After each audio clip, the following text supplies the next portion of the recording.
o'clock. Roxanne, if you'll take roll, and I'd like to note for the cameras, Ron Ballard is ill, but he is on the cell phone here and present for the meeting. If we can all please stand for the Pledge of Allegiance.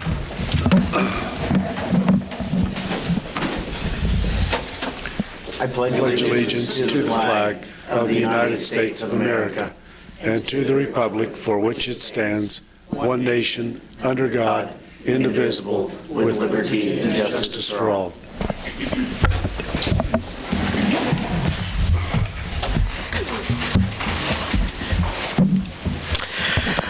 Has council had time to review the agenda? I'll make a motion that we approve the agenda set forth. Second. Motion has been made and seconded. All those in favor, please show a voting sign. Opposed? Ron, how do you vote? Yes. Okay. Public comments. Persons who wish to address the council regarding items on the agenda may do so as that agenda item is called. Persons who wish to address the city council regarding items not on the agenda and that are under the jurisdiction of the city council may do so at this time when called upon by the mayor. Comments on personnel matters, matters pending in the courts, and with other outside tribunals are not permitted. Speakers are limited to 3 minutes. Any presentation is for information purposes. No action will be taken. Are there any speakers? Come on up, Donna. I didn't think you could see me. I just want to wish Sid good luck. He's put up with me several years now, and I wish you well. Thank you, Donna. Any other public comments? Seeing none, consent agenda. Has council had time to review the consent agenda? I have a question. Yep. Page 8. When do we determine that a stray animal should be taken to Iola Animal Clinic versus a card? Got a bill of over $1,000 for stray animals. Get that animal. Speaking to the mic, please. Let Greg handle it. When the animal control officer picks up an animal, if it's deemed sick in any way, we will take it to Knutson to have it checked out before we take it to ACARF, or if that animal was picked up during a police action, the dogs are removed from a home, we will take them out there until the court case has been settled. So, yes, it was quite high last month. Are there any other questions? Can I get a motion? Make a motion that we approve the consent agenda. Second. Motion's been made and seconded. All those in favor, please show a voting sign. Opposed? Ron? Yes. Okay. We have a proclamation, but I know that Mr. Brown's going to be late today, so we will table that item until he shows up. And we will move on with new business, EMC insurance renewal. Mr. Mayor, members of council, the insurance policies for the city's property, workers' compensation, general liability, inland marine, auto, and other coverages are up for renewal. Iola Insurance Associates administers those policies for EMC. The renewal coverage through March 31, 2021 is $476,856. The renewal price represents roughly a 3.6 increase over last year's coverage. That's primarily because of some of the property and linebacker coverage increases. We basically recommend, staff is recommending that we approve the renewal for coverage through March 31st of 2021, and Debbie Tacklet with Iola Insurance Associates is here tonight to answer questions, and I know she'll probably bring that up, but they do, each year we do get a dividend back from EMC that's kind of helps lessen that cost, so. Yeah, and last year your dividend was $78,000. That's usually delivered in May. We never know, the dividend amount just depends on the year and that they have, but we've been able to give one, it's been years now, so. Any other questions? I have a question. Ron? Okay. Debbie, the EMC, this is the only way that we can get that dividend back, correct? Yes, that's the only program right now, insurance company that offers it at this time. Okay, thank you. Uh-huh.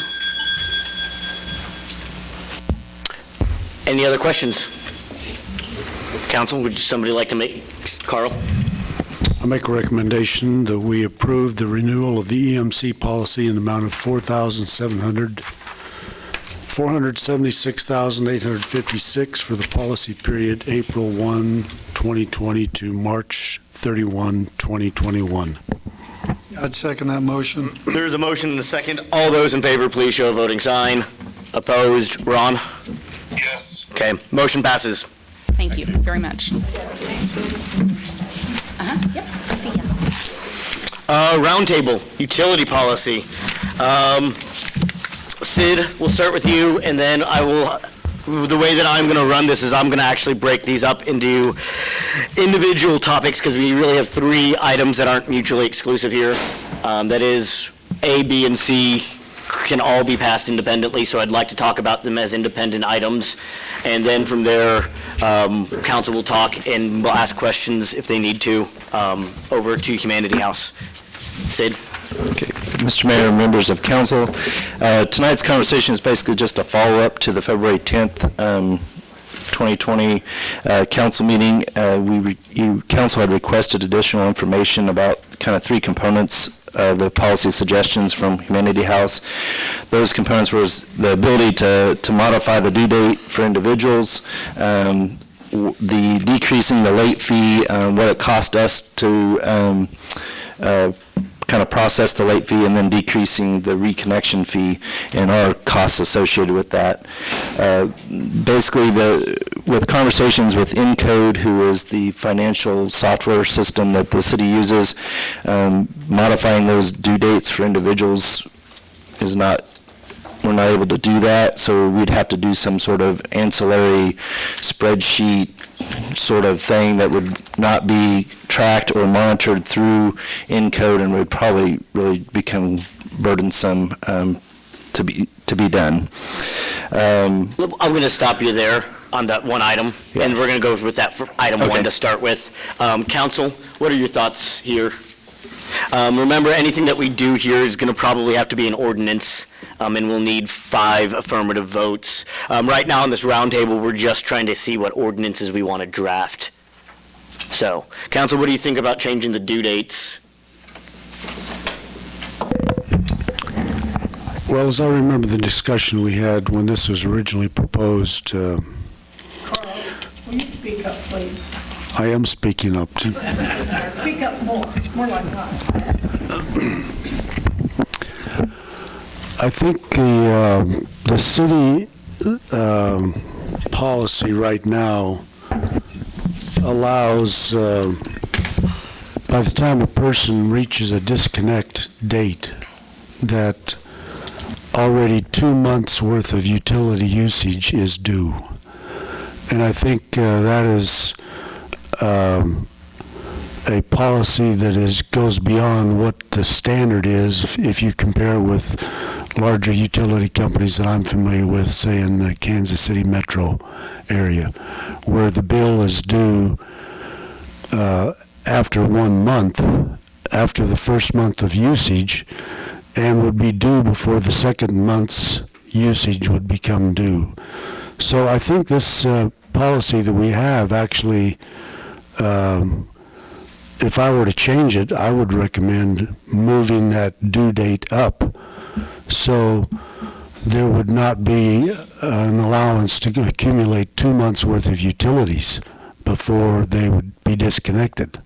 Because if you're having trouble paying 1 month's bill, usually if 2 months accumulate, then that's even more of a burden to overcome. And so I would not recommend changing, or if we did, I would shorten the due date.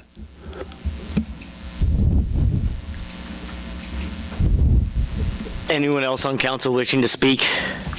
On the, Can I? speaking, hold on. Let me go, Nick, if you go ahead as well. And then, yes. I think with the limitations to the technology in place, doing it with what we have wouldn't be an option, but I definitely think that it would be interesting to find out if there are other companies that provide utility-based systems, and if they have a system in place that would allow for an adjustment. I would agree with Carl. I think that the 2-month system is a little long, but I think that the ability to move the due date within that period, and just in general evaluating our current system and seeing if there isn't more or more efficient technology available, Kim. Is 2 months, Get into the mic, please. would that be better or worse in your Into the mic. I'm sorry.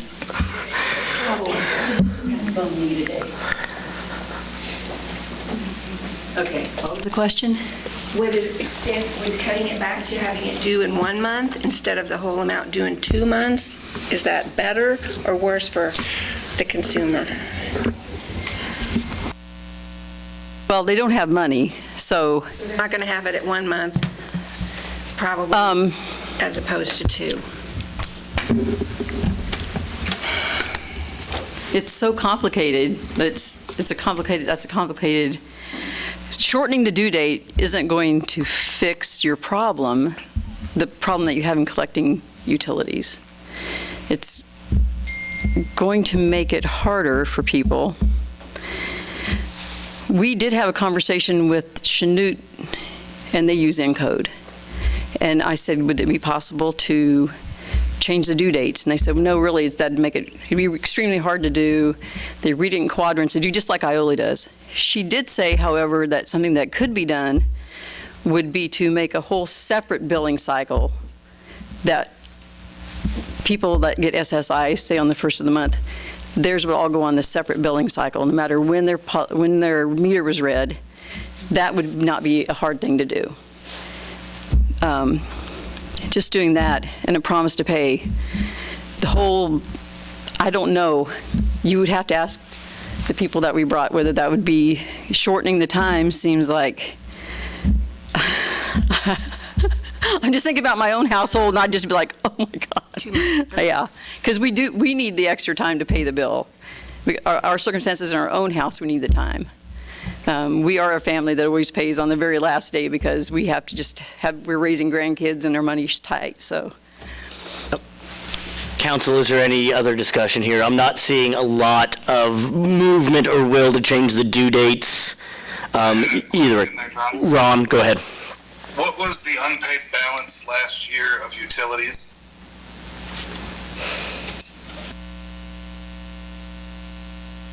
What do you mean unpaid balance? What do you mean by unpaid balance? I don't know if you heard her. Well, when we first started this conversation, there was Tracy had come in and was saying that there was like somewhere around like $500,000 that the city had not reclaimed. Do we know how much of the year that we're not reclaiming because people can't pay their bills? I think there's actually two questions in there. One is the annual unpaid and one is the total debt. And I know from past conversations that $500,000 is usually over 10 years until we write it off. $500,000 was over 30 years. Over 30 years, okay. And then at 10 years we write it off, is that correct? We try to collect it constantly. It goes to the collection agency, and whatever they deem workable, they work. Okay. So some of them, older ones, yes. But Does that $500,000 is. Restate the 30, I couldn't hear the 30 year and 10 year. That $500,000 is more over 30 years is what Roxanne is saying, and not over 10. So you can kind of do the math there. Sure. And we can get those exact numbers probably. That's fine. Okay. I would probably go more with Carl on this. I think that we might be going a little bit far out on this because when somebody has to pay 2 months, if they're not going to have it in a month, they're certainly not going to have the full balance in 2 months. And I think it's going to set the residents up to be in a worse position and set the city up to be in a worse position for liability. So that's my stance on it. I am not seeing a lot of movement up for 5 on either way here. My only concern is if, I don't want to, I know everybody's struggling, it's hard times, but, to me, modifying the due date is just setting them up for failure even worse. And I would hate to see that. Modifying the due date, like changing it to be a month?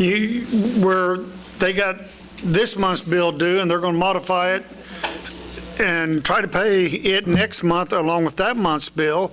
I mean, to me, it just seems like we're setting our citizens up for a bigger failure than what they deserve. Mr. Mayor? Yep.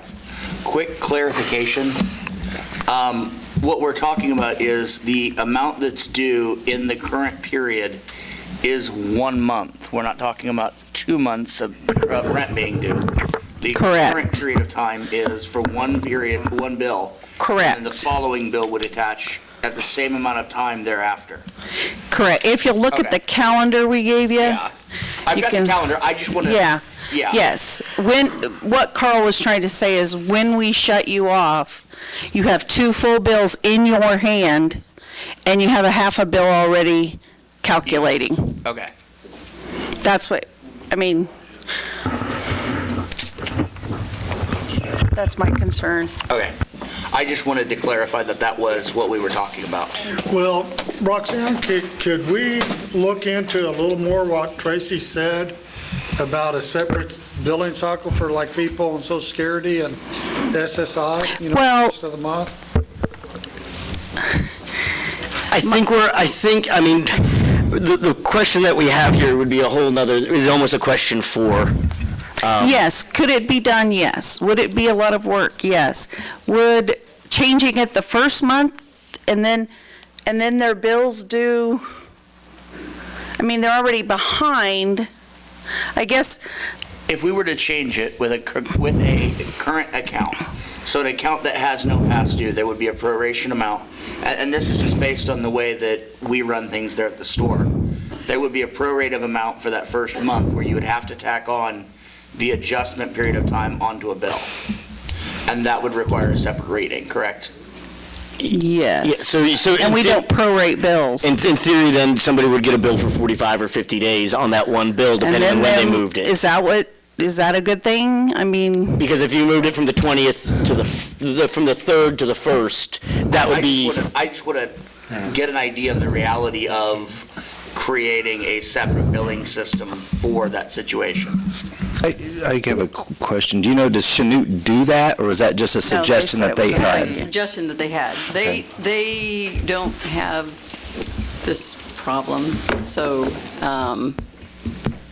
she did say that that was a possibility that people could be put on there, and the meter would be read at the same time, in the same quadrant as it always is, just the bill would go out on the, I think the SSI gets their bill on the 3rd. They all come out on the Wednesdays based on your birthday, except for SSI, and it comes out on the first Wednesday of the month, I believe.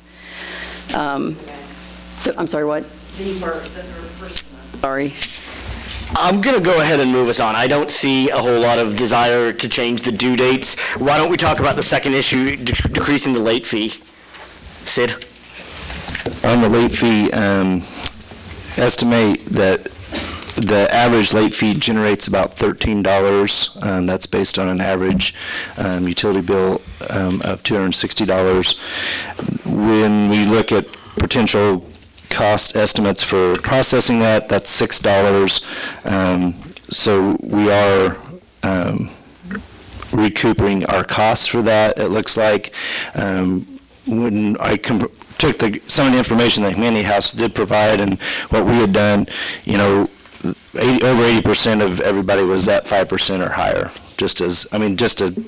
If we want to go change that, we can, but we're not too far out of line with what other people are doing, so. Council?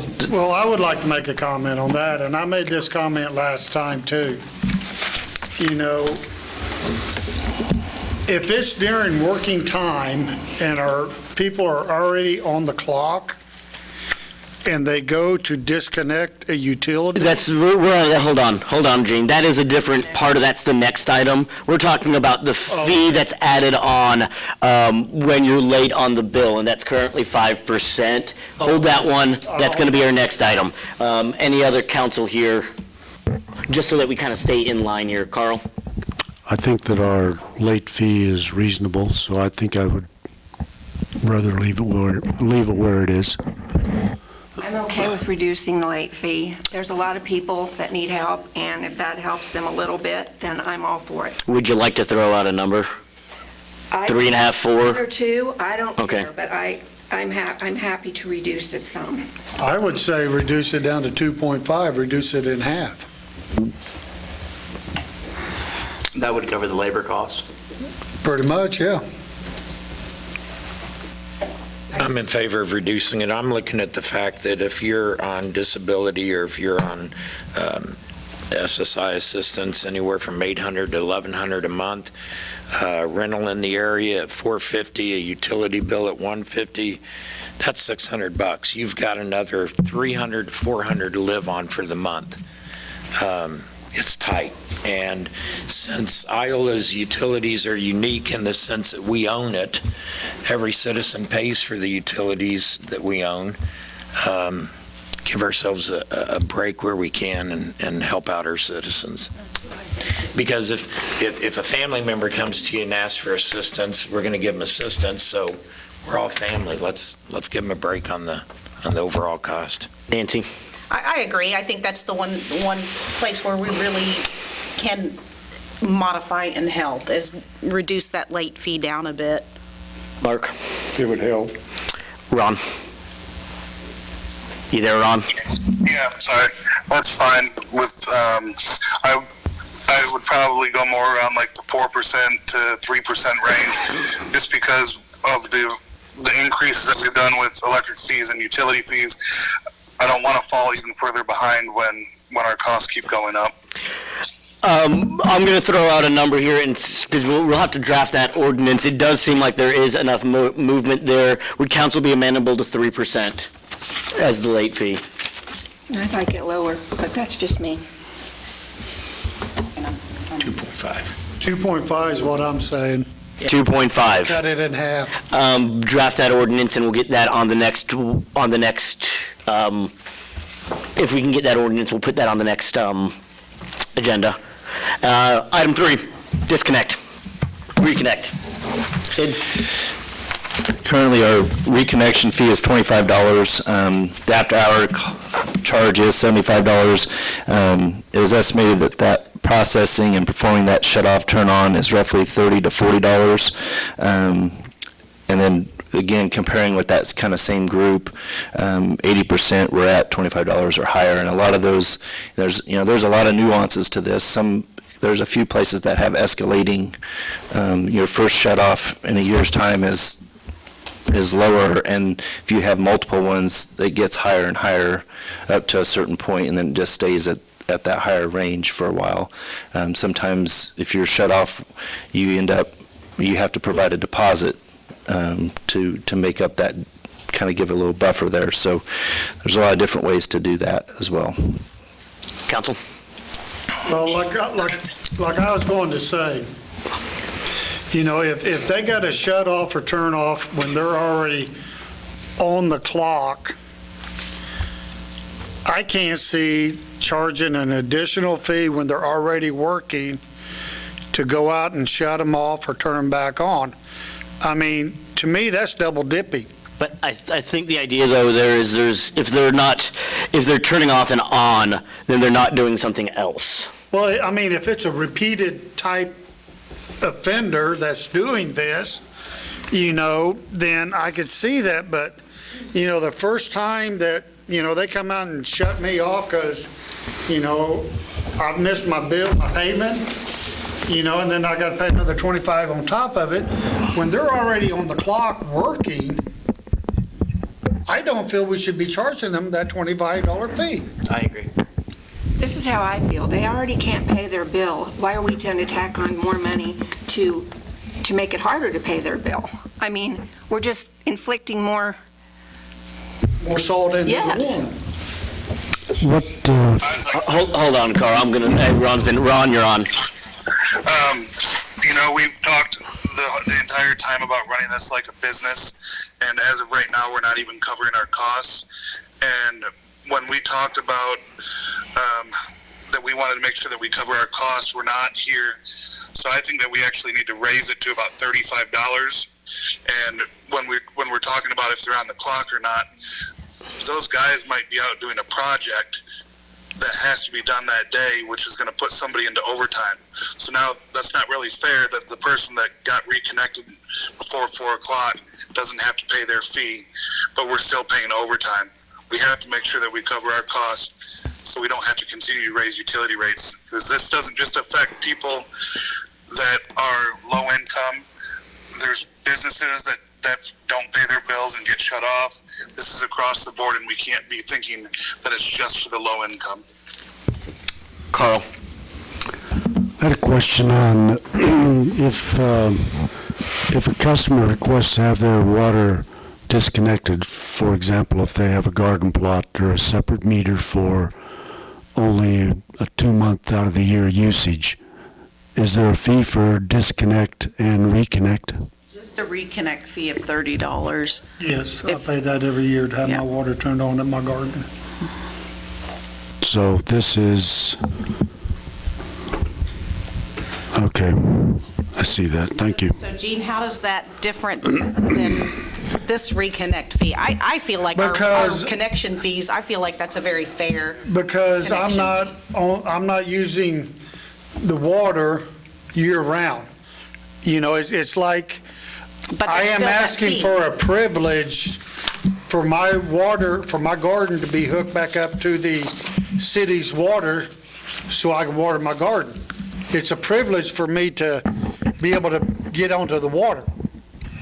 You know, it's not like I'm running it 12 months out of the year. I have my water hooked up in April, and usually September, August, I have it pulled out. So if you were comparing that to a disconnect,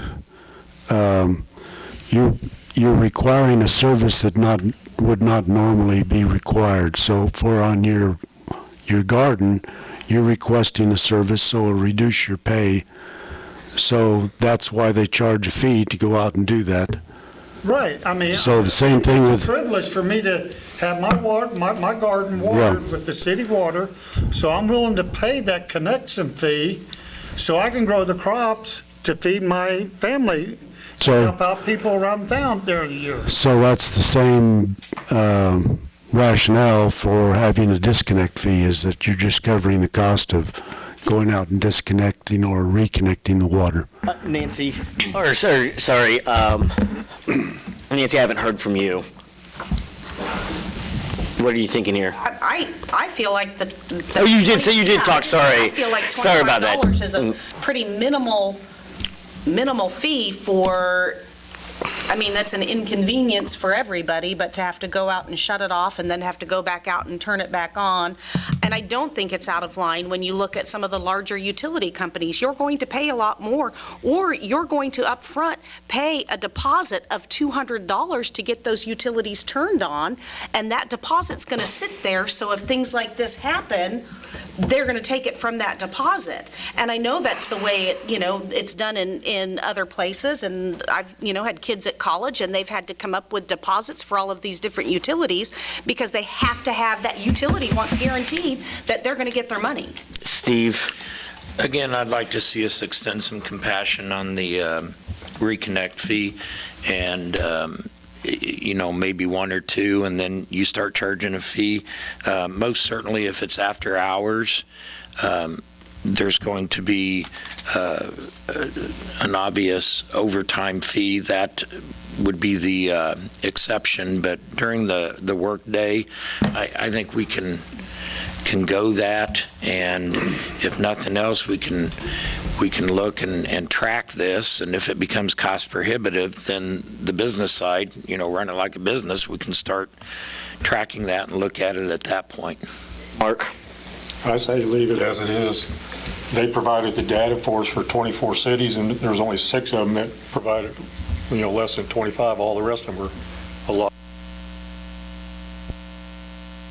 And on those utilities, are they an independent utility like us, or are they Westar and the really big companies that?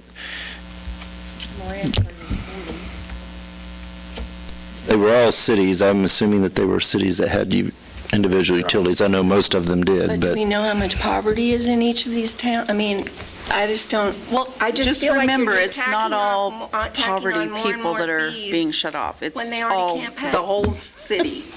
It's everybody. From very wealthy Hold on one second. to non-wealthy people.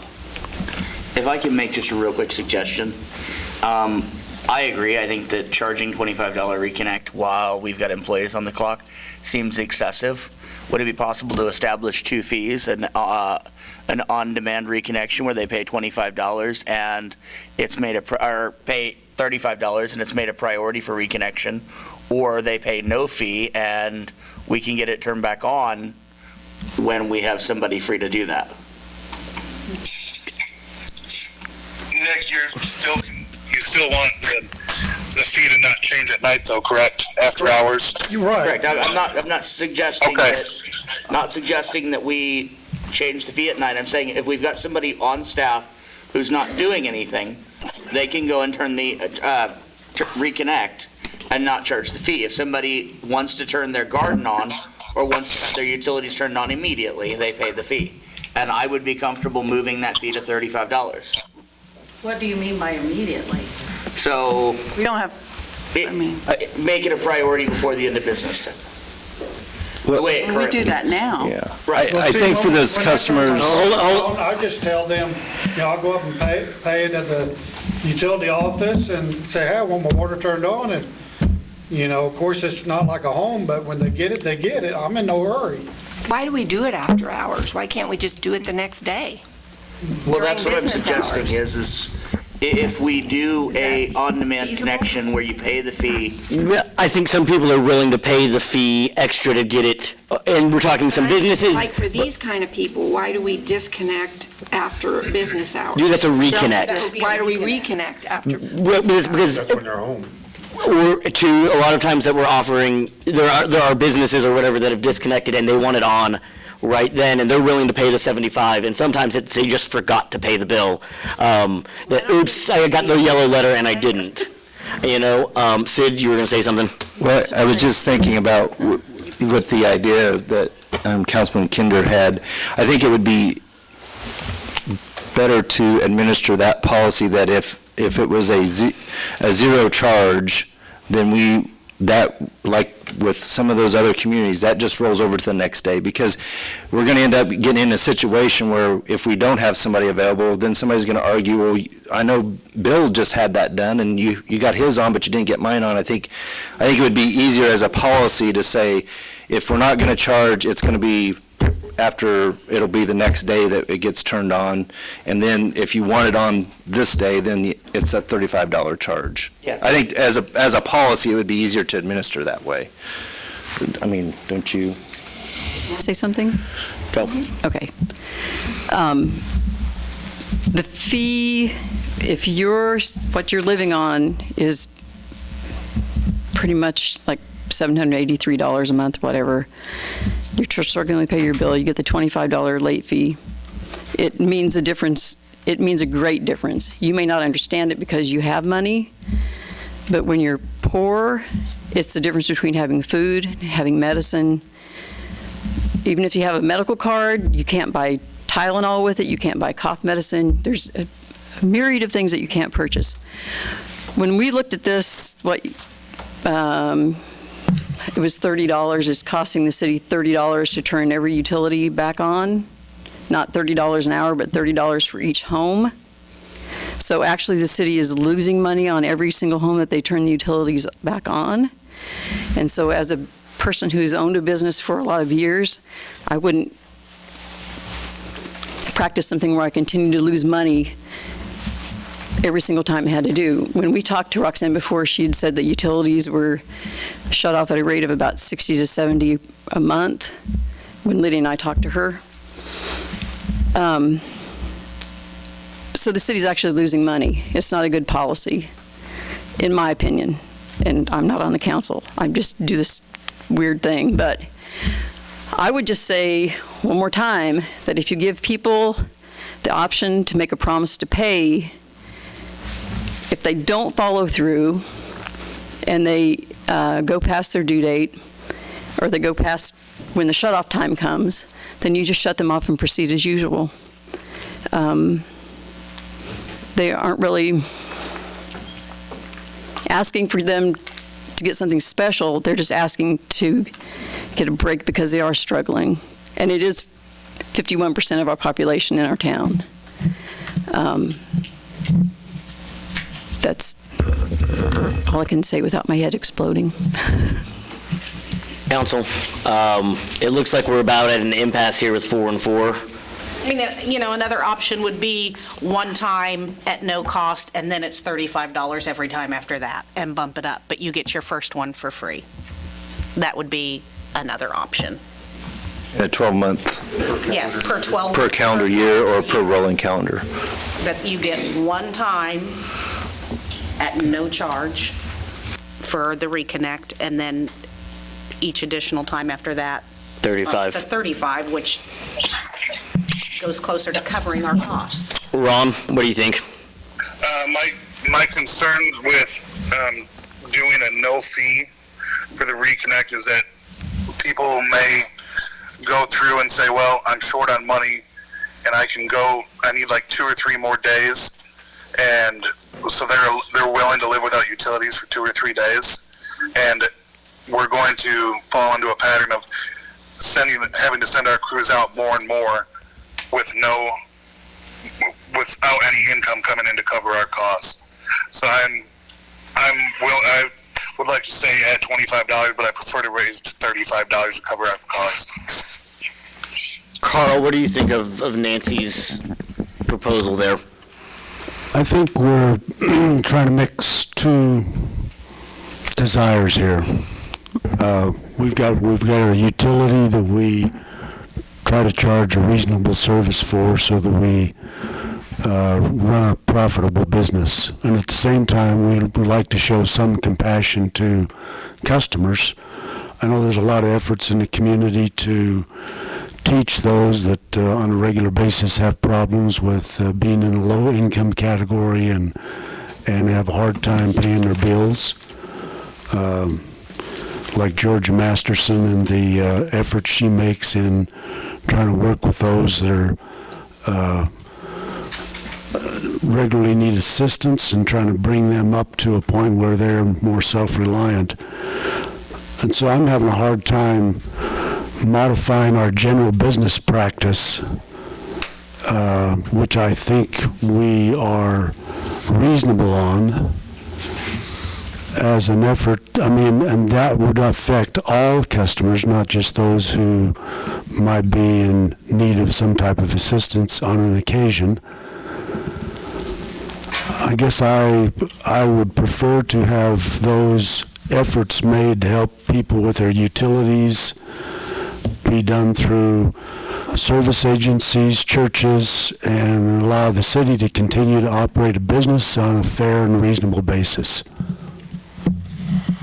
I'm with Nancy on her proposal. I like that. I don't think that's going to help anything. I'm with Carl. I still leave it. It's a good policy. I'm willing to compromise the one time. I don't see anything wrong with doing a same-day connection and charging whatever we need to make a profit on that, and then offering a reconnection that would be at no cost, that was a line item on the agenda as far as getting things done throughout the day at availability. So you're in favor of Nancy's kind of one-time? Yeah. Okay. Kim, not in favor? Okay. We're at a deadlock on this, and in order to get that through this is going to have to be a ordinance. I'm not seeing the council's will to get that ordinance done on this second item, on this third item.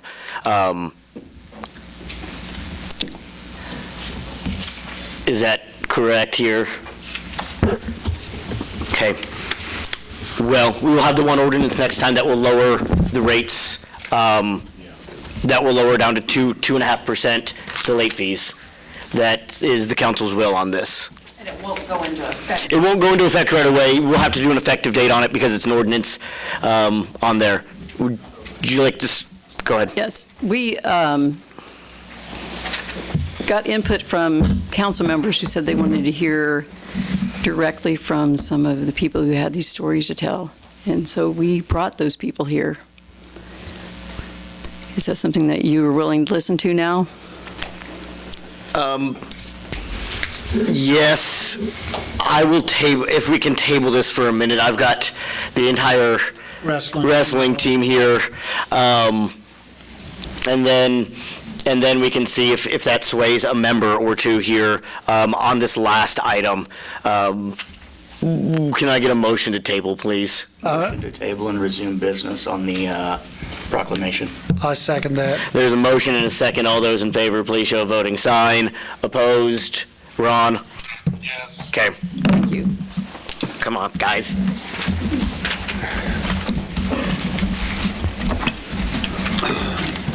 You can come back around here if you want. First off, let me congratulate everyone on the team and coach, but more specifically, we have a proclamation here.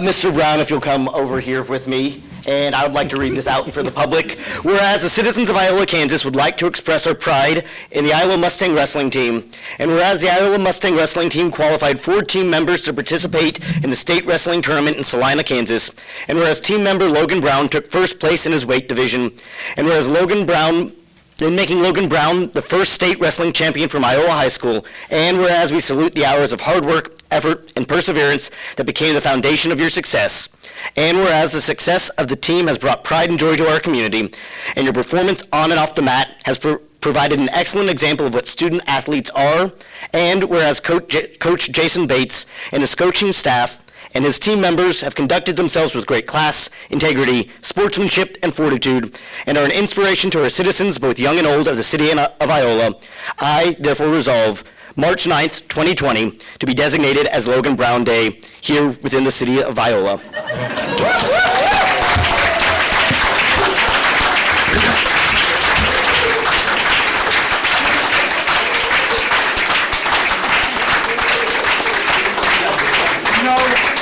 I would like to say something. I've known this young man for a number of years, and I know his mother. The other day I was talking to his mother about this. I brought this to John's attention, but hey, I'd like to get this set up. And last night, Teresa called me and was talking, and I told her 3 years ago, this young man here, I was wondering what he was going to be like. Because you could see him starting to sway down the wrong side of the road. His mother says he's got his grades up. He's doing, 3.4, Teresa? It was 3.4. 3.4 in school, a state champion, and now he has little ones looking up to him. And Coach Bates, Coach Showmaker, you guys are inspirations to these kids and making them what they are.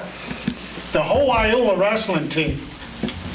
My son was in the first wrestling program, youth, middle school, and high school. It helped him. And I feel that wrestling has helped this young man turn around to be what he is today. And I look forward to great things to come from him.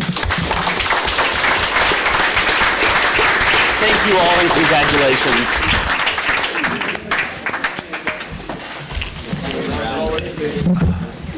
Thank you all. Thanks, Jason. Thanks, Coach. Thanks, Coach. Thank you, Coach. All right. To resume business on. Yeah, we will on table naturally because that business is done, and we will go on to hear from the public here. So, is there going to be a limit, Mayor? What? A limit on? There is not unless the council would like to. The council may establish a limit. Normally on agenda items we do not, but that is a precedent that has happened in other places, and that's just a simple If there's vote. a lot of people in it, I'll get up here to tell their story. We could be here for another hour. That is just correct. doing that, so I'd like to limit it to 15 minutes. The other way that you can, at any point, the council can motion to move on, is the other way. Unless, council, is there a will to limit the total? I think they came and, Okay. I mean, Let them it's speak as much their their piece. meeting as it is ours. Go ahead. Hi, my name is Paige Olson, and I am the advocate for Humanity House. I've reached out to all of you, and some of the things that I heard back was that we didn't have enough real stories here. So I've brought some people, and but first I want to share real quick. Most people's stories are of their lack of income. So one woman told me that she gets $1,120 a month. For $330 is her average utility bill. Her rent is $550, and then the money she needs to pay for her heart medicine, her blood thinner, her insulin, and her blood pressure, all medicine that she really needs to just continue living, costs $200, which leaves her with $40 at the end of the month for food. And anything else that she could want. She said that in the wintertime, there's 7 people in her house. One of them is her older mother. 3 of them are small children. One of them was just laid off recently and has been trying really hard to find another job.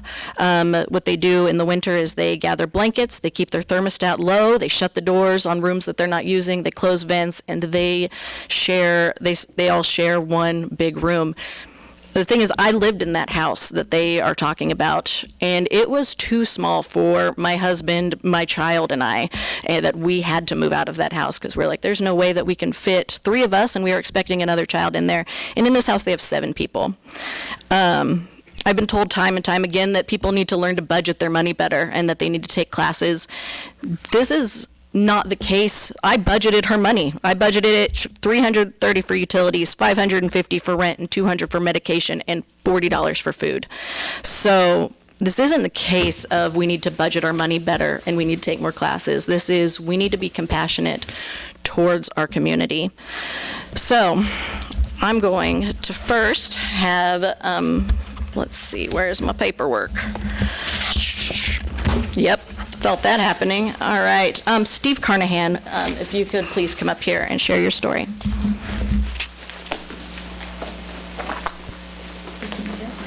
Hi. Got to push something here. Please speak into the mic. Raise that mic up so that we can get you on. There you go. My story don't have really as much to do with money as it does just my mom getting her utilities shut off. She was on 24-hour health care, and the city had some kind of arrangements with the man that owned the house.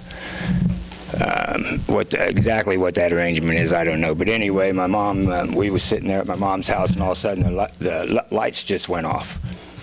And the landlord, he was on vacation in another state, so. We didn't know. We didn't even really know that the utilities, whose name the utilities was in. Actually, my mom had always paid Ray Shannon. Ray Shannon paid. Sleep check came in Mom's name.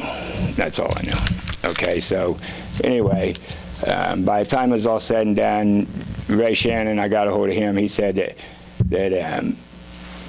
he was in another state, didn't have a credit card with him, couldn't do nothing about it. So we ended up coming up with the money to get them turned back on. But then when we got there, they charged us more because they said that they had to switch it over to my mom's name or something. I don't know. It took them about 2 seconds, but I can't remember what they charged Mom, $50, $75 or something. I don't know. But anyway.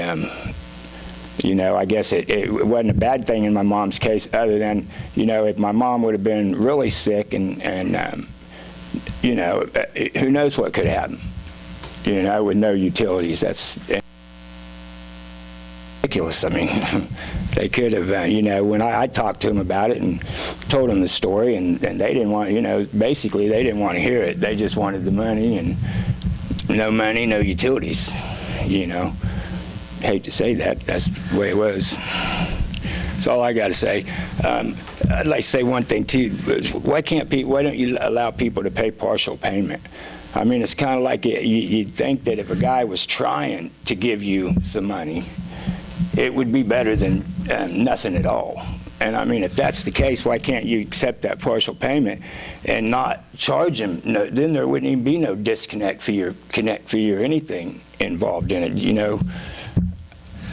That's what I don't understand. I mean, if you got part of them, and then this guy over here, he was saying something about the more they owe, the less likely it is for you to get it. So if that's the case, why not take partial payment to where at least you've got some of it and they've got what they've got, and they've got a less amount to pay the next time. Thank you.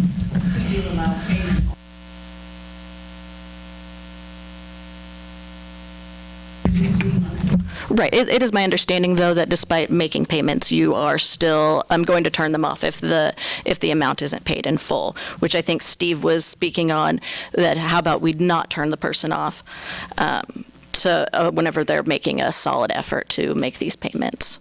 That is what I believe he was speaking of. The next person I have is Sophie Alexander to come and speak in front of people.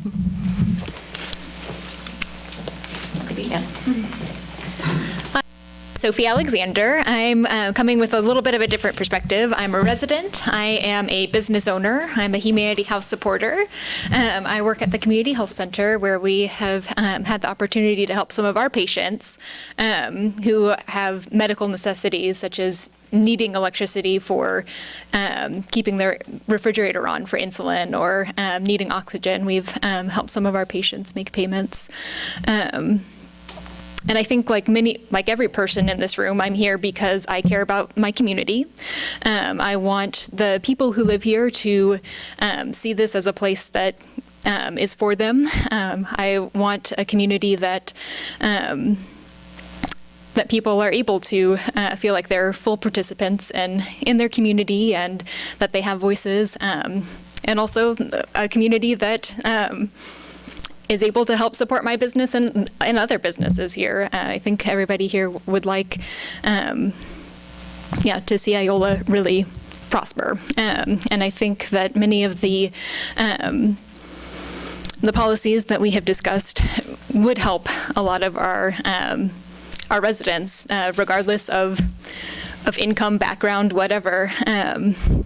When we think about changing due dates to be more accommodating of people, that's something that other utility programs are able to do, and it's a great service for anybody. The other policies that we're discussing, just being able to relieve some of the stress and some of the fees that our community members are paying, I think is a good thing, because also I think many of us have helped somebody else pay a utility bill, whether you are donating to a Humanity House fundraiser. A lot of that money gets spent on utilities, or if you are a part of a church community, some of your money might be going towards paying those payments. We do take care of one another. We are helping our neighbors. So reducing those fees is really a benefit to everybody who is contributing in all of those ways. That's what I have to say. Thank you. Okay, next I have Jessica Qualls and Cindy Lucas. They are going to speak about some of their experiences.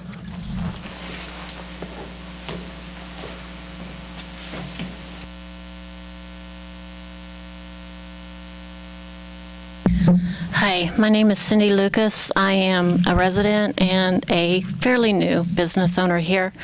I brought in my notes, but I'm going a totally different direction after listening to everything. Being a business owner, I understand the business end of it. You have to run a business. If you're nothing but compassion, you're going to go under, and you're going to go under fast. This is the compassion. This is the business. But at the same time, I have been there where I couldn't pay my bills. I've been in a position where people have had to help me. I've been in a position where I could help people. Being on both sides of that, if you try to run a business without compassion, I don't think it can happen. Those kind of businesses will eventually go under because they've got one priority, and that's the dollar. And that's what's wrong with our country right now. That's what's wrong with our government. the mighty dollar is all that matters to too many people. I do remember I wanted to express when I lived in Wichita, when the kids were younger, we went through a very hard time. We were relying on people to help us a lot. My ex-husband, had taken a job where he was getting paid commission only, and he wasn't making any commission. And if it wasn't for people reaching out to us, I don't know what would have happened to us. We may have been on the streets. I went to the utility company there. It wasn't Westar. I honestly can't remember who it was at the time. I think it was KG&E. Anyway, this was a couple years ago. They worked out a plan with me because we couldn't pay all of our bill. And they took what we owed, they divided it by 12, and they added every year, every month after that. We had our current bill plus a little extra from what we still owed. They worked it out with us so that we wouldn't be without electricity. But I had to go to them. I had to prove to them the position we were in. And they worked with us. And that's how we got through that difficult time. And I think that as a city, even if you can't get that full amount in, there's a lot of people. The one thing when I moved to Iola, and when I would come over here and visit my mom and stepdad, is the poverty level here. I was in shock by it. I lived in Wichita. There's a lot of people that live on the streets there. There was a lot of poverty there, but I was shocked at the poverty level here for a small community. Those people need our help. You've got an elderly person that can't go out and work. You've got a disabled person that can't go out and work. What are they going to do? Are we going to put them out in the streets? Are we going to have a homeless community? I don't think we want that. Look at what's happening in the big cities. I say we do what we can to keep these people in their homes and keep their electricity on. That's all.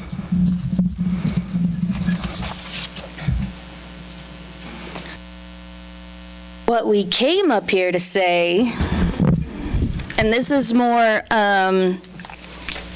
recently, this is what our business went through.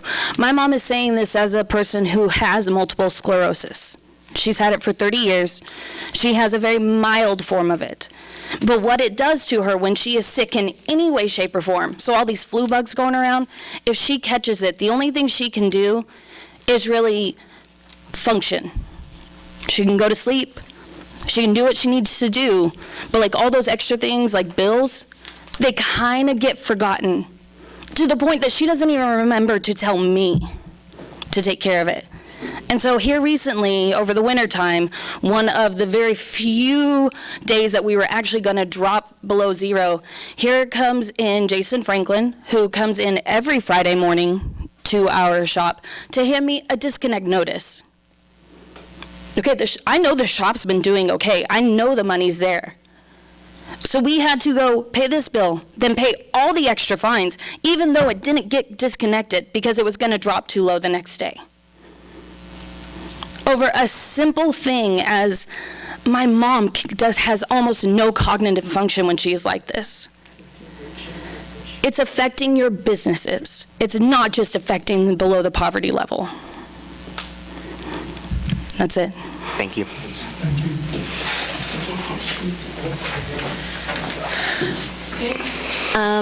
Next, we have Jackie Evans, and she's going to speak.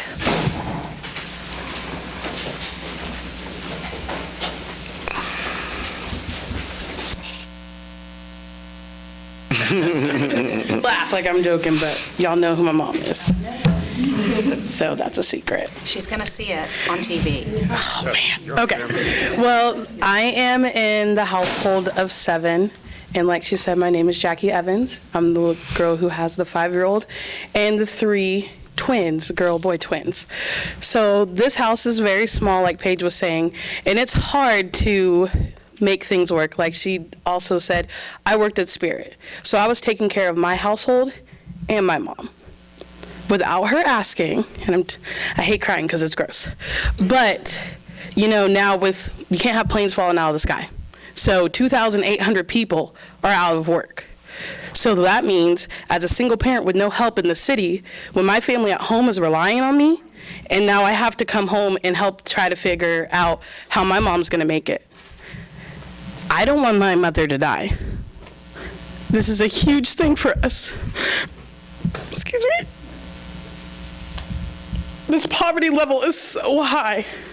It is ridiculous. For, like she said, as a small town being like this, we need to be compassionate. I understand it's a business, you have to make money, that's important too. But you have to realize that kids are at stake here. People who have a sickness are at stake here. We're gonna have either a super high death rate or people living out on the street. Now back to my mom's note, because she's gonna be upset if I didn't read it. When your utilities get high, we set our temperature at a lower heat so we wouldn't use a lot of gas. We got as many blankets as we could to wrap up and sleep in one room. My mom raised us to use extra blankets to save money and had to use, money had to be used for food, and we had to stretch it to make ends meet. Have you had kids or other loved ones that needed help to stay in their warm homes and no one could help? I thank God that He helps me there sometimes when I've needed help and some family and friends could help, but eventually the help stops. Also, my church, Humanity House, and Ministerial Alliance, I've even called the Salvation Army for help. At this time, I am unable to get anything done because of the fact that I'm on disability. Have you had to decide to buy meds, see a doctor, or pay your utilities? Why is it a problem to set up a program to let people pay later on their overdue bills and make smaller payments instead of all of it at once? We need to learn to help others. If you have money and everybody else that does not have money just think, oh well, then we're not going to help those that need it. So remember, most people here are only 2 paychecks away of losing everything. Also, you just might be the one where so many others are in need of help, and you might want their help as well also, and then there won't be any help for you. We closed off rooms to make sure that our utilities stayed lower. I only get one income and it's disability, which cannot stretch that far, and it cannot even meet the bare necessities.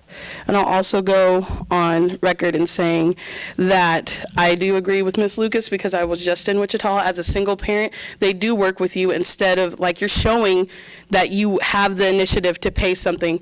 I've even had it as low as $10 when I first got there.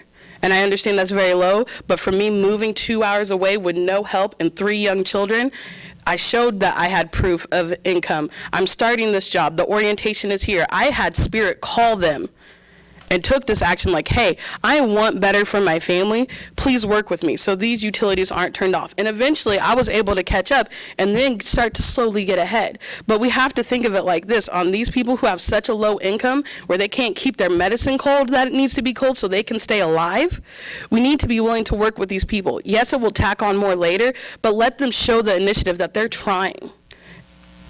Thank you.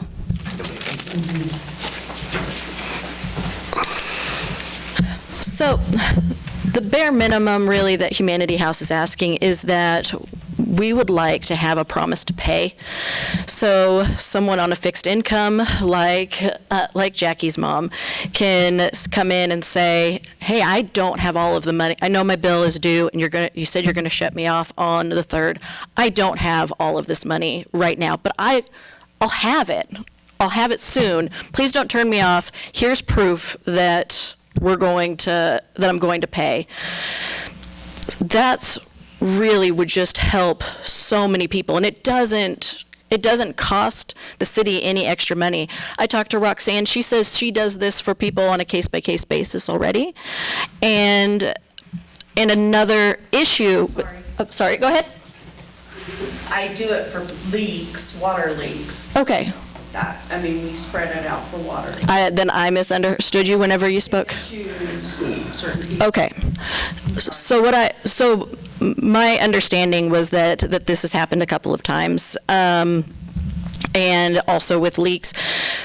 if you don't have it as a policy, if you do help someone, Roxanne is a great person, and I know that she's talked about how she's paid for people's utilities out of her own pocket.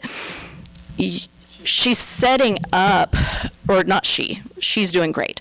What's happening to the city is this can be a very discriminatory practice to have, well, so and such helped, and someone could understand that, say that Roxanne, they didn't know that she paid it. Pretend they don't know that she paid it. They could say, well, I know that you helped pay this other person. It's a discriminatory practice, and it could set the city up for a lawsuit if we continue practicing this. So why not just do it as a policy and save yourself this potential problem? Georgia. Just so you know, it's in the ordinance that I can make those arrangements for people. I understand. I don't think we're at lawsuit risk here. Right. I'm just saying that the potential is there for it. I'm going to let Georgia talk more about this promise to pay. Unfortunately, I know that we're on the promise to pay, but unfortunately, the items on the agenda are only 3 items here. And those 3 items are about moving dates, lowering fees, and the reconnection fees. Right. Those are the germane items. The council passed that agenda with those 3 items as discussion topics. And on the last time we discussed this, they chose not to move forward with the promise to pay. Now, if the council wishes to suspend the rules, we can add the promise to pay here. But that is going to take a suspension of the rules to add that item into the roundtable. Understood. Is there a motion to suspend the rules and add the promise to pay discussion tonight? I think since we're already into it, let's just keep going. Is that a motion? That's a motion. Is there a second? Second. All those in favor, please show a voting sign. Opposed? Yeah, I would oppose. The motion fails to add the promise to pay. The 3 items then, we can add it at a later date if the council wishes to, but the 3 items here are about reconnection fees, lowering, and I think the council's agreed already to lower the late fees, and the council has moved not to change dates. And so basically, the item that the council's stuck on is should the council decrease the reconnection fees? And I think this should be on another meeting. We should discuss this promise to pay, but I think it needs to be something that is a separate item that we're focused on for that meeting, not throwing it in tonight when it wasn't something that was originally on our agenda. Right, I will agree. We need to look into that a little further. I would like to, if possible, to request that in 30 days that I be put on the agenda for that. We will see. Okay. Particularly, we're in a transition with Sid, but we will try to get you in there as soon as we can. Okay, fantastic. And there is will, then, it looks by the council to have that as a future discussion. Okay. And so I will make sure that that is on future discussions. Okay. Well, then I believe that I am done here unless there's anybody else. We will get you on as we can, and we'll try to get that in quickly. But again, we're in a period of transition. Yep. All right. Council, so right now, the last item in front of you is about this reconnection fee, and you're split. Is anyone willing to move on either side? Nancy's proposal is the first one is 0 to reconnect. The next one during hours. After hours stays the same. Is that correct? After hours needs to stay the same regardless, but during business hours, you get one time in a 12-month period at 0 cost, and then anytime it happens after that one free ride is $35 a reconnect fee. Is anybody on the no side willing That to? gives everybody one opportunity that if they're really struggling and it happens, then they're not going to have that additional charge. Is anyone on the no side willing to support it now? Can I say something? I'm sorry. Yes.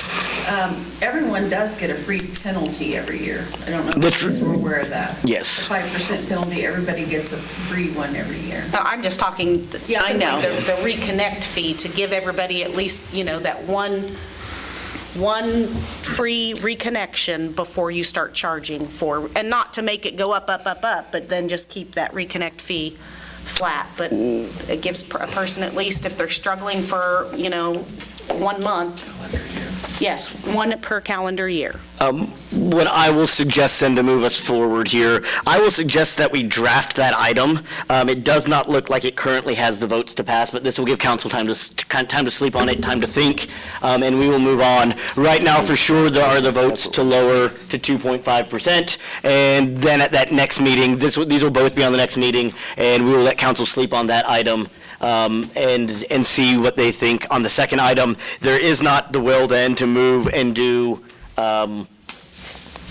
change of payment dates. Is that correct? Correct. I don't see the will there of the council. That being said, then we'll draft those two. One has the votes. One right now is in the air, but I will move that forward to the next one.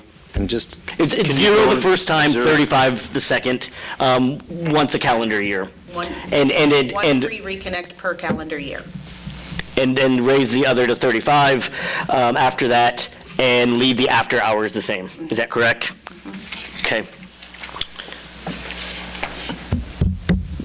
Is council amenable to that? Yes. To move forward with business? Because we're kind of at a deadlock here. I just had one last question on this. Somebody brought up the idea of we had charged a reconnection fee even though utilities weren't disconnected. The utilities would have normally been disconnected, but because the next day was going to be a 0-degree day, they were charged the reconnection fee. Well, per ordinance, it's actually called a late fee, not a disconnect fee. So, yeah, we do the same work, and the guys go out and tag doors, and then if tomorrow's warmer, they have to go back out and shut it off. I mean, that's... And I think with that, part of that concern is if we have the practice that if we don't get to your house, even though your house was on the list to be shut off, and not counting a cold day, I'm not counting a cold weather day, and we don't get to your house because we were doing 5 other houses before that, and you come in, is it fair to you, because you just happen to be at the bottom of the shut-off list, that you don't get the disconnect fee, or, well, the fee, just call it the fee, you don't get the fee, but the 6 people that were in front of you do because we got there first. And I think that's part of that practice is what's kind of rolled into the cold weather practice, that if it has been processed, the fee is administered. I do want to state that on the bill, it does say a disconnect fee, so that if it is not an actual disconnect fee, that is a poor practice that I would think that we should change to say a late fee rather than a disconnect fee, so we avoid confusion like this. John? Yes, Ron? Did you say that, I guess I don't know if I misheard or not, did Nancy propose $0 for the first time and then raising the fee to $35? Yes, so on the second time would be 35. The first time would be 0. The late fee after hours would stay the same. I misheard that. I thought that it was $25, it's keeping the same rate. I would be in favor of that if it raised to $35 the second time. It looks like the votes will be there, and we will go ahead and draft that ordinance. Are we comfortable enough that we could draft a single ordinance with both of those in there? Council? It'd be a lot easier that way. Just say. Yeah, I think it. Sure. Those are not mutually exclusive items, but if the council is comfortable with that, I think they would move forward. So those 2 items will be on the next agenda, and we will move forward. We will be in touch about the promise to pay, but those are not on the agenda at this time. I think Georgia's got something. Georgia, one real quick. As far as that being... As far as that being a late fee, they've already been charged a late fee. So this is a second late fee. To me, it is extremely onus to charge a fee for a service that does not take place. If utilities are not disconnected, then there should be no fee, whether you call it a late fee or a disconnect fee. Thank you. Okay. We will move forward on to the next item, item A, new business breaker project. We will let the room clear here for a second too, if it would like, just so that we can get ourselves clear on the mic. I'm gonna go use the restroom. Go ahead. Nope, we're the first one. I made it where you get out. Sorry. I tried to do that. You ready, John? Let's do it. Okay. Mayor and council, in your packet, as part of the 2020 budget process, we allocated or got approved for a $150,000 breaker project in the electric distribution or electric generation CIP fund to replace 5 breakers, 4 of them at the Oak Street sub and 1 at Power Plant 1. On February 5th, we sent out an RFP for the project. We sent it out to a couple different firms. Unfortunately, we only got 1 bid back, and that bid is in your packet. It was $138,905 for those replacements. Mike's here if you got specific questions, but the short story of it is we're asking for approval to approve Mid-States in the amount of $138,905 for that breaker replacement project. Have you worked with these guys before? Yes. And the current ones from the 70s, it says? Yes. Okay. We're replacing are from the. Right. Is there any indication that if we gave longer time for the bid process that we would get another bid? The problem with that is when you do that, because this is a sealed bid, you've got to reject all the bids and then reopen from the start. So it's not uncommon, Nick, for us to get 1 bid on a project. I mean, it's that way with a lot of these smaller projects, and I know this is $140,000 roughly, but it's a relatively small project in the electric generation side. It's hard to find a contractor that will fit actually the specs that we can put out for this project, turnkey. That was going to be my question. So, can I get a motion? I'd make a motion to accept the bid from Mid-States Energy Works in the amount of $138,905 for the electric breaker project and authorize staff to execute the necessary documents. All those in favor, please show a voting sign. Ron? Yes. Opposed? We'll ask Gene here in a second, but passed. Thank you. Thanks for hanging out. Item B, contract mowing. Sid? John? Yes. Yes. So everyone knows I will abstain from this due to financial gain. Yes, I was gonna mention that, but thank you, Ron. Item B, contract mowing. Mr. Mayor, members of council, we put out bids for contract mowing, and I'm basically going to let Mr. Hutton handle this. Our contract mowing contract is due. My first year, we had it a 1-year contract, which DNR Lawn Care got the contract. Then the next year, I changed it to a 1-year contract with the possibility of 2-year extension, so we didn't have to renew it every year. So we currently, we rebid it or put it out for bid. We had 1 lawn care service put in a bid, and that was DNR Lawn Care. Their rate that they bid was $42. The first year in 2016, it was $42.66. Then in 2017, they dropped it to $36. It's been $36 for 3 years. This year, their bid was going up to $42, which is where they started out to begin with. So I come to the council tonight and approve the bid for our mowing contractor. I have a question, Greg. On the green space, when is it determined to mow it? Well, the green space, we try to save money for the city, so we wait till it gets 10 or 12 inches before we ever make a mow order for the contractor. Or if we know, it may be a week before he can get to it, we may go ahead and print it up ahead of time so that if he can get to it as soon as he can. But we don't mow it like the Parks Department. I mean, the Parks Department does a great job keeping all the parks mowed down, all the other city properties, the dog park, but the green space, we treat it just like a contract mowing job. If somebody doesn't mow their own yard, we send out the letter when it gets 12 inches. So we wait till it gets close to 10, 12 inches before we ever make out the work order. Nancy? How much did we spend in total last year on the contract mowing, and how much more is this additional increase which is pretty substantial to go from $36 to $42. How much more is that going to cost us? I do not have the numbers in front of me, 'cause I didn't bring those with me. Year before last, we were just under budget. Last year, we were substantially under budget. We had a period where we had a lot of rain and we just couldn't mow.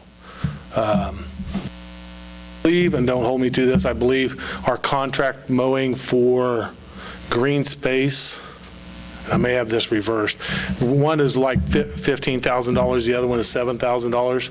And I believe the $15,000 one came in roughly around $12,000 last year, and the $7,000 was probably $5,000. While both of those are significant numbers, what we can actually do, we can approve this contract today, and if we come up with another plan for those spaces, we don't have to then implement the contract on those spaces. So if tomorrow the council decides that they are going to pave it or rock garden it or butterfly garden one of those spaces, you simply wouldn't implement the contract on that space. Yeah, if we took green space and decided to turn it into, Tall Grass Prairie, whatever. Whatever, we just wouldn't make the contract. You just wouldn't implement it in that area. It seems like an awful. I mean, I have proposed and talked a number of times on those, like down here off of Vine Street, just, making 2 or 3 passes from the curb in and making sure that the corners are clear where people can see, and that area out there in the center, why mow it? Let it grow up back to native grass. I don't think you would say, hold on 1 second. I don't think you'd actually save a lot on a contract mowing, because they're going to charge you to get down there, make the 3 passes, load up their truck again. And on that mower, on that, a lot of times then is going to be the movement down there. Yeah, you're going to save some money, but the contractor still has his time tied up, loading everything up, going down there, unloading it, doing the 3 passes. Now I understand that. The issue I have is it's hard for me not to mow the green space when I'm sending a letter to John Smith across the street, because their yard got 12 inches, but the city property across the street this way, we're going to let it grow to whatever. And remember, we have begun to discuss that green space. We've got the test plot going in this year. Have we ever thought of more, teenage summer help and stick them on a mower and let them mow for $8 an hour? I did a few years ago, because I had the same idea. Why don't we just hire on another person for the city and buy more equipment? By the time you start looking at equipment cost, the cost of another employee alone with benefits is way more than what we pay out for a push mower and a mowing. 15-year-old kid. $8 an hour, that's a good summer job. This new grass they're putting down there, Greg. Do what? This new grass they're putting down there, this first year, will it grow that fast? They planted some a couple years ago that grew like a chia pet. So, yes. It's raining now, so yeah, we'll be mowing. Greg, when we get a sealed bid type thing, where is this put out? Where all did it go? Was it in the newspaper or? The newspaper, on our Facebook page, Channel 6. And the city website. City website. The only other bid I've ever had in bidding this job 3 times was from All in One. And that was in 20. So, out of curiosity, and I mean, I'm new, so this is going to sound like probably a really stupid question, but I mean, if we already have a department that mows certain spaces, why not have them mow all the spaces? It's the time to do that, and then also, Summertime is a mow. and I think that sometimes it's our park and rec who hire summer help sometimes struggle to get the bodies that they need to just do the extra mowing that they're doing every summer. And that's where sometimes that adding that extra kid or something might be even more of a challenge. I guess I'm just curious as to why it was such an increase. I mean, to go from $36 to $42 an hour, that's a big increase. That's not just a couple of dollars. That's a big increase. I don't want to speak for Ron. Ron, if you'd like to answer that question, you may. I will speak on behalf of my business. That's fine. And the reason is because when we, back in 20, Greg, what year was it the second year? 2017. 17. We knew that we were going to have some competitors, and we wanted to get a better price for the city. But once you go through and start doing the maintenance costs and employee costs and the insurance costs, you wouldn't believe the amount of maintenance that you have to do on the mowers that can do a job like this. These have to be big commercial mowers to get through. You know, when you get down into like the Johnson grass, some of that stuff grows 2 foot tall, 3 foot tall, and it's not just a regular mower that can get through it. So when you go through and do, like when I go through and do maintenance at the beginning of the year, I spend $2,000 just in maintenance alone, and that has to be done every 50 hours. So it's not just something that can be done by anybody, and the commitment that you have to have. I can tell you that there were some issues last year in the way that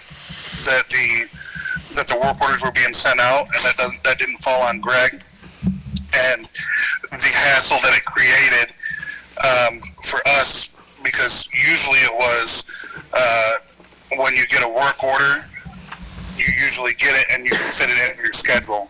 And we were getting 40 hours worth of work at a time. And to be able to fit in 40 extra hours worth of work, I went and had to go ask Greg 2 times if I needed to hire somebody else full time just so we could keep up with the city work. There's a lot of work that goes into it, and you don't know if you're going to get 20 nuisance lawns or 60 lawns. So that's why the costs increase, and there's a ton of maintenance and a ton of fuel.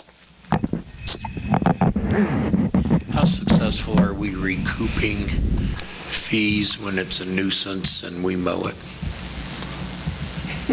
More aleck answer is as well as we collect late fees on utilities. Thank you. Sorry.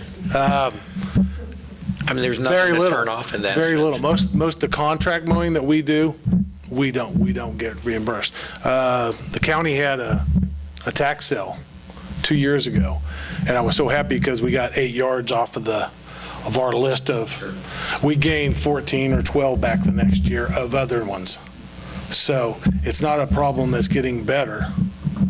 You know, we're about to discuss that. You can take them to court for? You can't. Assess taxes. Okay. We assess it to the taxes. You know, the best thing for us is the county having the tax sales and somebody buying that lot for $10. Right. And we made it Because for I a know motion. that we may not have to mow it from now on. You know, our yards that we've been mowing for 6 and 7 years. Yeah, Carl, I'm ready for a motion. Remember on this again, if we come up with a different plan for that green space, this is really 2 contracts. This is those private small lawns that are individual. These are lawns that people aren't mowing, that they're their own. And then there's also the green space. If we come up with a new idea for that green space, we simply don't implement the contract. And I think we need to, as a city, we need to begin start looking. thinking about that. But we just don't bid out. One contract, yeah, we just wouldn't do that work. Right. Yeah. Carl. I'm making a motion to award the annual mowing contract to DNR Lawn Care LLC in the amount of $42 per hour for 2020, with the option to extend the contract for 2 additional years. I'll second it. There's a motion and a second. All those in favor, please show a voting sign. Opposed? Ron abstains, correct? Thank you. Motion passes. All right, public hearings. I am going to open the public hearing at 308 North First Street. Is there anyone wishing to speak about the house at 308 North First Street? Once, twice, seeing none, I will close the public hearing at 308 North First Street.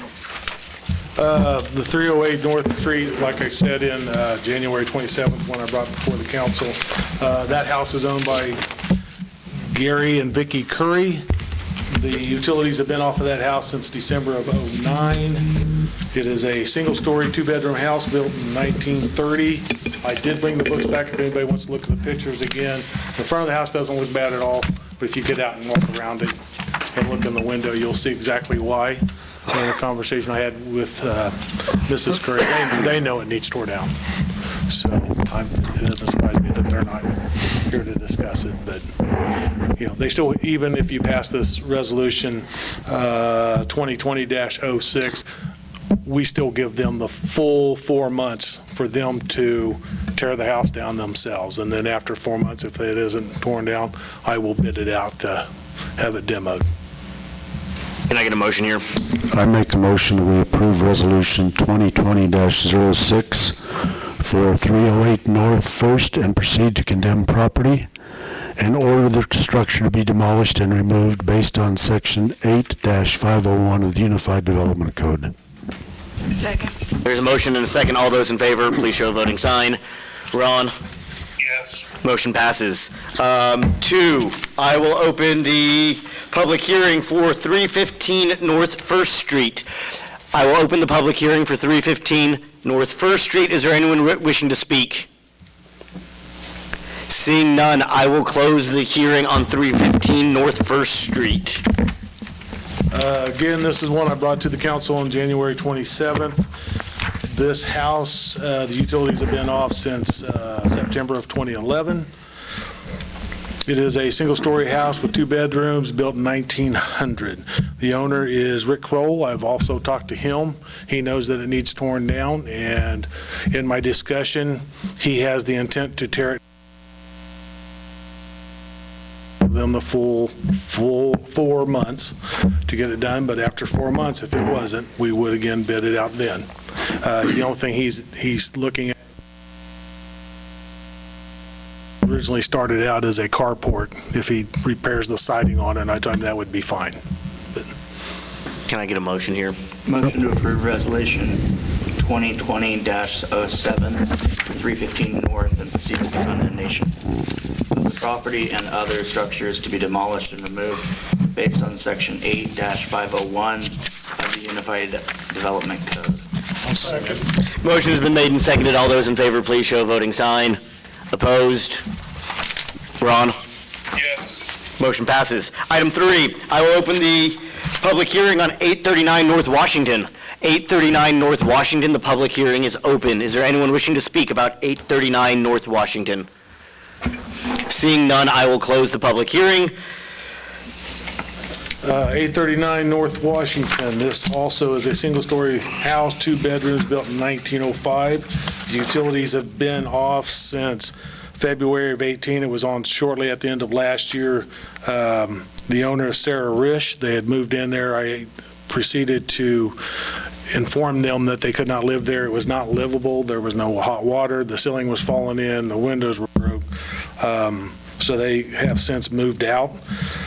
Again, I brought this to the council January 27th. I will point out, I forgot to point it out on the other ones, the county has this house valued at $3,790. It, along with the house at 315, has actually 4 layers of shingles on it, 3 asphalt, 1 wood shake shingles.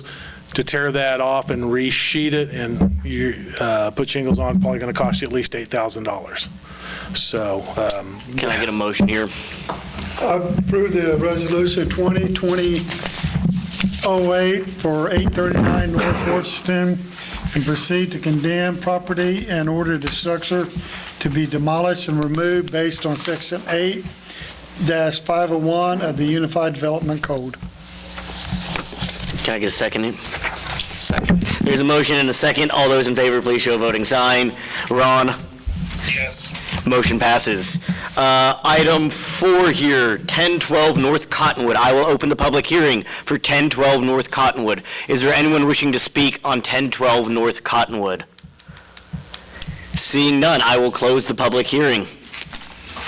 1012 North Cottonwood, also brought it to the council on January 27th. This is a single white trailer house, 1 bedroom, built in 1970. What's important about the 1970 and 1971, they stopped using aluminum wire in the wiring. They have a problem with aluminum breaking, or it gets a corrosion on the outside of the aluminum, which makes it less conducive to electricity. The owner is John Zom III Trust. I've talked to his mother. They know what's going on. There's a possibility they may or may not tear it down themselves. I have been in this house. It's totally wrecked on the inside, the floor. There are several places it feels like you're almost going to fall through it. Right now, the county has this trailer with the roof that was built over in the attached garage, valued at $10,840. I did recall the county last week. They are still planning on dropping the value of this structure down to $1,150 this year, so. Can I get a motion? Motion to approve resolution 20-09 for 1012 North Cottonwood and proceed with condemnation of the property and order the structure be demolished and removed based on section 8-501 of the Unified Development Code. Motion is made and seconded. All those in favor, please show a voting sign. Ron? Yes. Motion passes. We are now in I've got a question for Greg. Yep. Technicality question. If, now that these have been officially condemned, this trailer house has individuals still going in there and residing, their vagrancy going on. So I thought I'd let you know that. I didn't know if we put up no trespassing, or is there anything we can do to protect ourselves? Even though the city decides to condemn these houses and tear them down, they're still not the city property. I have people all the time ask me, can we go in and salvage stuff out of it?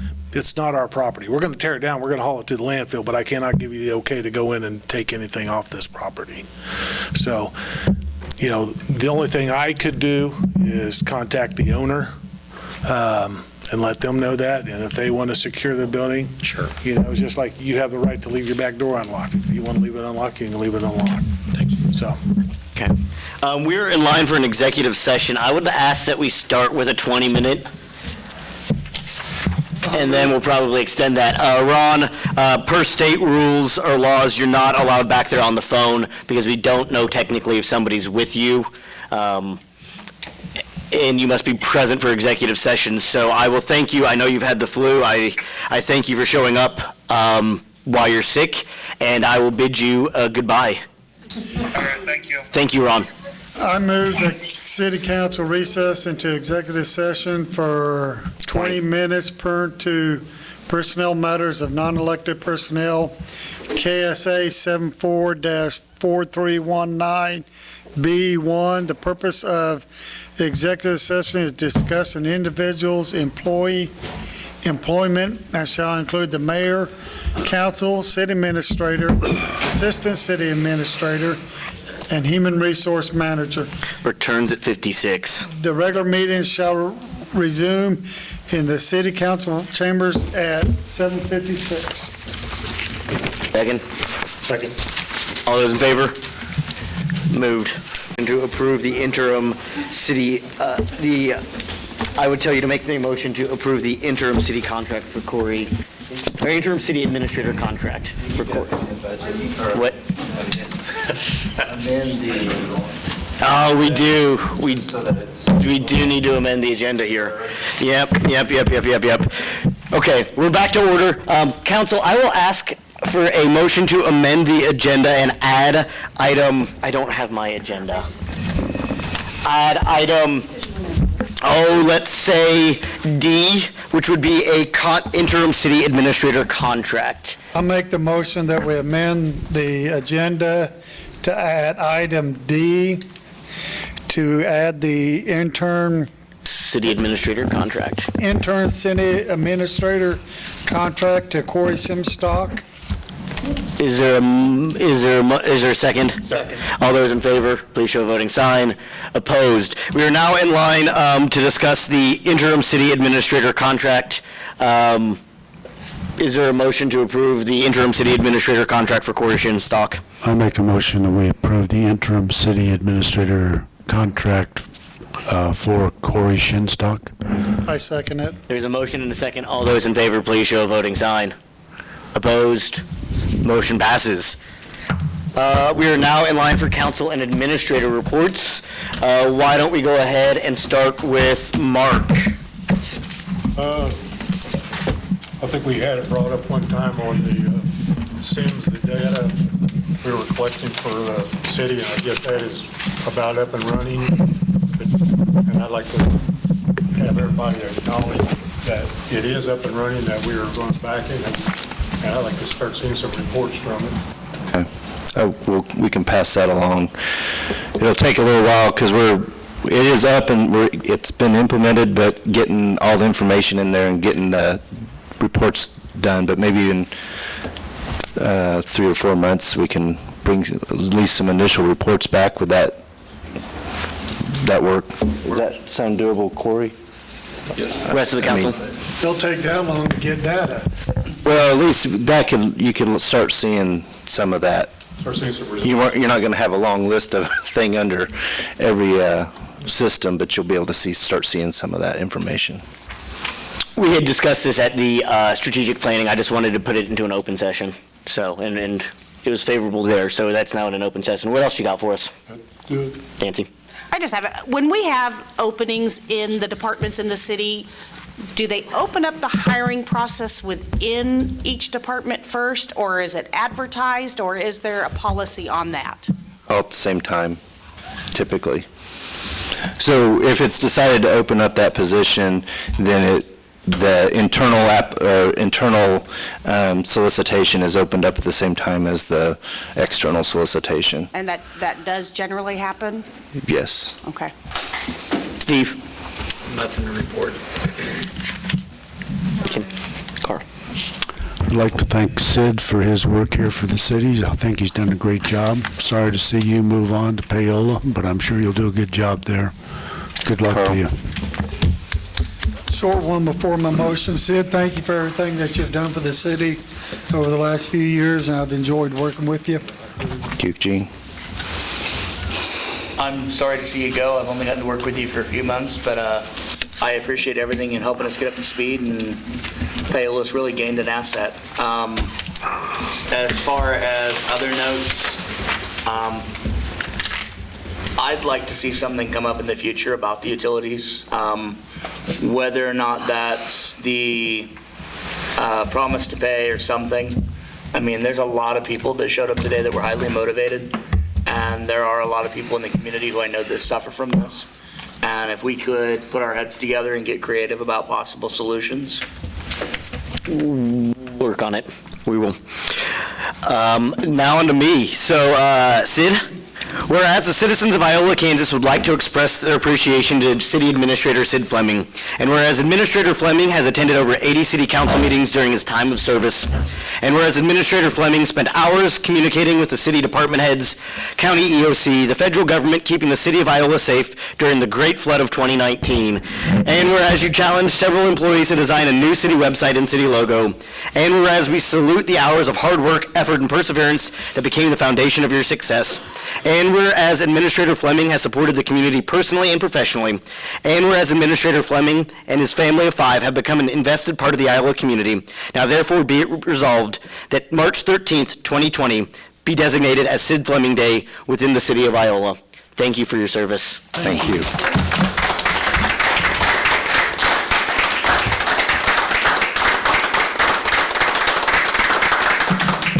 And we'll get you a frame for this, but I thought it would give it away if I had 2 frames. It sounds like I need to talk to somebody about making proclamations out. I sent out an email and didn't CC you on it. I do apologize. With the mayor. So that was me. Lastly, I would like to note, again, we said we do these, you make a note in open session, the small group meeting, which is to help, which will get a draft of the vision, mission statement, and of the code of ethics. That is Nancy, Eugene, Nick, Gene. I always do that. Gene and myself will meet on March 19th. That's probably not enough time to get it onto the next agenda, but we'll get it in there in April sometime. At the Elks. Yeah. Well, we'll talk about it. Okay. So, other than that, Sid? I just want to thank the mayor and council for providing the opportunity to serve the city of Iola. I enjoyed cultivating the community partnerships that I was able to do that while I was here and living and working in the community. Thank you. I'll make a motion that we adjourn this fine meeting for the evening. Second. All those in favor, please show a voting sign. Opposed? Motion passes.